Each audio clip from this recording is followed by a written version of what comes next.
Good day. Today, I am tasked to report on energy balance and conservation laws in fluid and thermal dynamics. Principles, applications, and analyses will be discussed later on. Let's start off with introductions and on definitions. Thermal systems generally consider heat transfer and storage processes in them. Fluid systems, on the other hand, follow the flow of liquids or gases. Its importance is generally because of how these are found in HVAC, automobiles, industrial systems, and many more. Now, let's start off with the fundamental principles of thermal systems. This is on conservation of energy. Heat can move in three ways. Number one is conduction, where heat moves through solid contact, like a metal rod getting hot when one end is in a flame. Second is convection, where heat moves in fluids, liquids, or gases, like boiling water circulating heat. Finally, on radiation, this is when heat moves through empty space like sunlight warming your skin. After which, we're gonna have to see how we generally consider these processes in terms of the math and the physics. Heat transfer by conduction occurs when two objects or locations with different temperatures are in physical contact. This requires physical contact, which means that this leads to the diffusion of heat through a substance, whether solid or fluid. Now, according to Fourier's law of heat conduction, steady state heat conduction in a one dimensional slab or flat plate is expressed as this equation. Now, heat transfer by convection, on the other hand, involves the transfer of thermal energy through the movement of a fluid, which is either liquid or gas. Convection occurs in two ways. Number one, within a fluid, where you could consider warmer areas of the fluid rise to cooler areas, as seen in water boiling in a pot, or perhaps between a fluid and a solid surface, where heat is transferred when a moving fluid interacts with a solid body at a different temperature. For example, heat exchangers and fans blowing cool air over objects. So for a fluid flowing over a solid body surface, the heat flow rate is described by Newton's law of cooling, and we have this formula right over here. Finally, heat transfer by radiation occurs through electromagnetic waves and does not require physical contact between bodies. This means radiation can occur in a vacuum. For example, heating by solar radiation or heat lamps. Now, according to Stefan Boltzmann law, the heat flow rate, Q sub H, by radiation between two separated bodies at temperatures T sub 1 and T sub 2 is described as the following formula. Now, if we take a look at these approximations or these formulas, we could clearly see that conduction is more of a linear relationship between your temperatures. And the same is true for convection. However, for radiation, this is mostly nonlinear because of how these temperatures are raised to 4, unlike the conduction and convection, which goes to show how different these mechanisms are. Moving on, we'll have to consider heat energy as well. Heat energy is the energy transferred between systems due to a temperature difference occurring through the aforementioned mechanisms. The driving force behind heat transfer is the temperature difference. That's this one. Between the systems or regions. Just like how voltage or potential difference, voltage or potential difference is a driver in electrical currents. Now, the analogy in this case for heat energy and voltage is that in thermal systems, temperature difference, which is delta T, acts as the potential that drives heat transfer, analogous to how voltage difference or delta V would drive an electrical current. The rate of heat transfer in a system depends on the resistance to heat flow, just like how the electrical current depends on the resistance in a circuit. And this analogy forms the foundation of the previously discussed lamp parameter model, which simplifies thermal analysis by treating heat transfer like an electrical circuit. Now, in thermal systems, there is also the consideration of the conservation of energy as mentioned.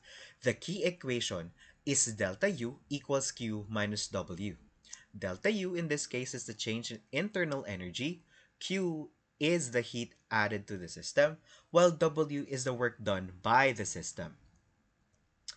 Now, in essence, we could also express the change in delta U, that's the change of energy within the system, as the sum of the change in internal energy or heat energy, or it could also be the sum of our kinetic and potential energy, which are characterized by delta E and delta pi sub ME. Now, if we were to assume that delta pi ME is negligible, that's almost equal to zero, and that no work is done, then we could also say that delta E is equal to the difference between our rate Q in and Q out multiplied to the change in time. Now, if we were to consider a very small change in time, perhaps a transient response in some cases, then we could also say that the dE divided by dt is equal to this difference. Now, this equation essentially serves as the basis for thermal capacitance alongside the other analogies of thermal systems in relation to circuits, as previously discussed in the lump parameter modeling. As such, it is equally as important to give light to the idea of the conservation of energy in heat transfer processes, as shown in this equation. Now, this equation essentially serves as the basis. But the first law of thermodynamics, which is a statement of energy conservation, dictates that the energy in minus the energy out is equal to the change in stored energy. Now, in the context of heat transfer, heat energy flowing into a system, Q in, minus the heat energy flowing out, Q out, D equals the change in the system's internal energy, delta E. This principle, therefore, ensures that the energy is neither created nor destroyed. It is simply transformed or transferred. Next, now that we're done with, connecting the conservation laws to thermal systems, we should be able to discuss also the fundamental principles in fluid systems. This is where conservation of mass comes in. It says here that the amount of fluid entering a system equals the amount leaving it, if nothing is stored or lost. So, for example, water entering a pipe must flow out somewhere unless there is a leak. And the Bernoulli equation explains how energy is conserved in fluid flow, combining pressure, velocity, and height effects. If you notice, not only is mass conserved in fluid systems, but also is energy. And we are to elaborate on that for this specific discussion. We will be going back to Bernoulli's equation later on this report. Now, let us see the derivation from the conservation of mass. It says here that the mass of a body that is close to all the transfers of matter and energy remains constant over time. And for both hydraulic systems and pneumatic systems, these are fluid systems, no? The principle of mass conservation can be stated as such. Therefore, for a body of a fluid with volume V and density ρ, the principle of mass conservation can be expressed as the first equation. It will always be constant. For an incompressible fluid where ρ is constant, that's this one, for example, then the conservation of mass is equivalent to the conservation of volume. That is the second equation as well. The principle of mass conservation, therefore, lays out the foundation for the development of models of the fluid systems. And that is where we get the modeling from the previous discussion as well. I hope that's clear. That being said, assuming that the fluid is incompressible, if mass is conserved, then so is volume. And that brings us to the continuity of fluids. When a fluid moves in a duct or a pipe, we could say that the flow rate in equals the one out. where, as mentioned, Q sub M1 and Q sub M2 are mass flow rates at any two locations 1 and 2. These are the locations that we're interested in. Note that a mass flow rate can be expressed as rho Q, or this could also be rho times A times V, okay? Where V is the velocity of the fluid, A is the cross-sectional area with its normal in line with V, that's this one, these two values, and rho is your obvious density. All right? We can therefore substitute this equation back into our original expression, giving us rho 1 A1 V1 equals rho 2 A2 V2, where your rho, A, and V are the density, cross-sectional area, and velocity of the fluid at their specific locations, as shown in this figure, respectively. Now, if the fluid is incompressible, both of these values will be equal. This equation therefore becomes A1V1 equals A2V2 under the assumption that the fluid is incompressible. This is for a normal duct where one goes in and another one goes out. Now, if we were to have a branched duct such as this one, using the same logic, this should hold true as well. Where, if we were to assume that the fluid is incompressible, then we should arrive at this A1V1 equals A2V2 plus A3V3. These continuity equations, therefore, are analogous to Kirchhoff's current law for electrical systems. Just like how much current would go in, the same amount would go out as well, which in this case is related to their mass flow rates instead, or volumetric flow rates instead. All right, I hope that's clear.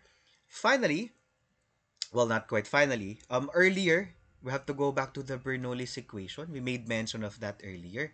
And so let's see how this comes into play for fluid systems. Now we have to consider the steady flow of an incompressible fluid in which the velocity of the fluid at a particular fixed point does not change with time.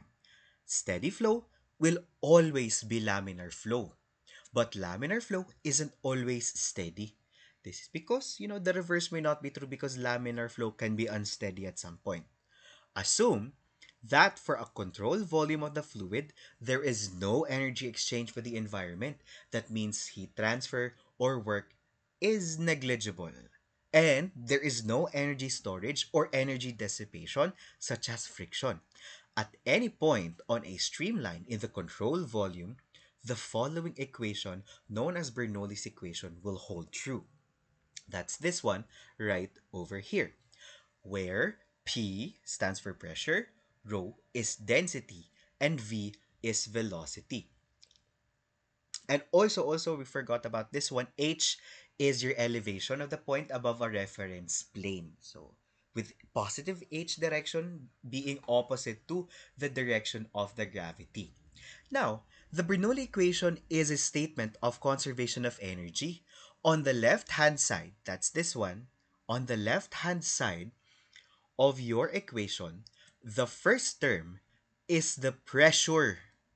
This is the pressure energy of the fluid per unit volume that is shown in the derivation right here at the bottom. Remember that pressure is just force over area. So if we were to multiply distance to both of these values, we'd get work per volume, or watts per volume, sorry. That is the energy per volume. Oh, sorry, this is in joules per volume. That is where we get the energy per unit volume. The second term, on the other hand, is the potential energy per unit. If you can still recall rho, that's density, that is your mass over volume. Copying GH, mgh is your potential energy divided by a unit volume as well. And the third is the kinetic energy per unit volume. Once again, we go back to the definition of rho, that is m over v as in volume, And with v squared right over here and 1 half right outside, we'd have the kinetic energy per unit of volume.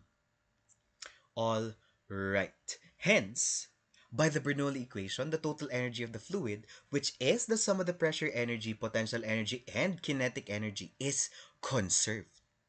That is constant. The Bernoulli equation, therefore, now is usually seen in the following equivalent form. That is this one. You'll have two things to consider, the one at position 1 and the other at position 2. All right. Now, in many applications, such as a fluid flowing in a long pipeline, the friction between the fluid and the pipe walls can be pretty significant. Under these circumstances, the Bernoulli equation is often modified. To this end, we could define the total head H at a point on a streamline by the following values. That's the first equation right over here, where this is called your pressure head, this is your elevation head, and this is your velocity head. Additionally, the first two parts, this could be considered as the piezometric head or the hydraulic head, and the total head H represents the total energy per unit weight without energy loss and is also known as the available head. Now, with H, the Bernoulli equation from the previous slide, that's this one, with H, I guess you could write this as the head coming from position 1 should be the same as the one in position 2. Correct? This would mean that the total head of a fluid system without energy loss is constant. And for a pipe with energy loss due to friction, we have to modify the Bernoulli's equation by adding this specific term. This is the head loss due to friction. That is head loss due to friction, characterizing the energy or the pressure loss in the pipe. Therefore, if we were to substitute this one into the Bernoulli's equation, we get the following final modified equation. All right. Now, it is important to consider how all of the conservation laws and also energy balances come into play into the Bernoulli's equation. In this case, concerning energy balance, the total energy is conserved, accounting for all inputs and losses. We can see that one from the previous slides. The energy conversion is also noticed as fluid energy shifts between pressure, kinetic, and potential forms depending on the system's configuration and flow conditions. And finally, the modified Bernoulli's equation quantifies these conversions and losses, making it a practical tool for analyzing real-world fluid systems. And that sums up my discussion for the day. I hope you understood something from this, and you guys have a great day. Thank you very much.